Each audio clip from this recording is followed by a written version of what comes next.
Dámy a páni, mňa vôbec nezaujímajú vaše staré hriechy, mňa vôbec nezaujíma kto komu, čo komu, ako komu a kedy a koľkokrát a ako bolo. Je o korupčnom fungovaní tejto vlády, na ktorej čele vy stojíte. Živnostník, živý svojou vlastnou prácou, váhostav, alebo ak chcete pána Širokého.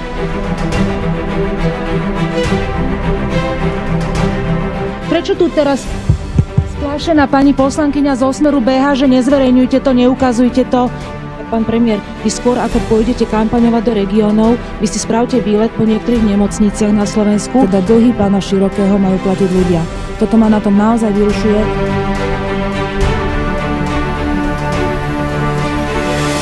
Či naozaj žijú a fungujú v zdravotníctve v takom luxuse, že si môžu dovoliť predražené CTčka. Vy sa vážne nehambíte? A že tu po svete chodia mimoriadne majetní ľudia, ktorí sa tvária ako neúspešní podnikatelia. A o tomto je táto schôdza.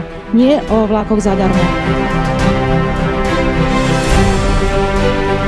Ale nie diktovať celému svetu to, čo si vymyslíte, že je správne. Na Slovensku sa prestáva dobre podnikať. My teraz nehovoríme o eutanázii, hovoríme o tom, že na takéto trestné činy sa treba pozerať inak. To je celé.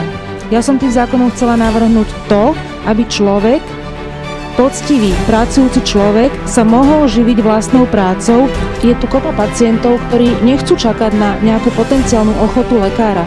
Zdá sa mi ďaleko absurdnejšie to, že vláda sa tvári, že ide riešiť problém. Je Agenda 2020, ktorá je našim ekonomickým reformným programom. My sme pripravili komplexnú reformu zákonníka práce.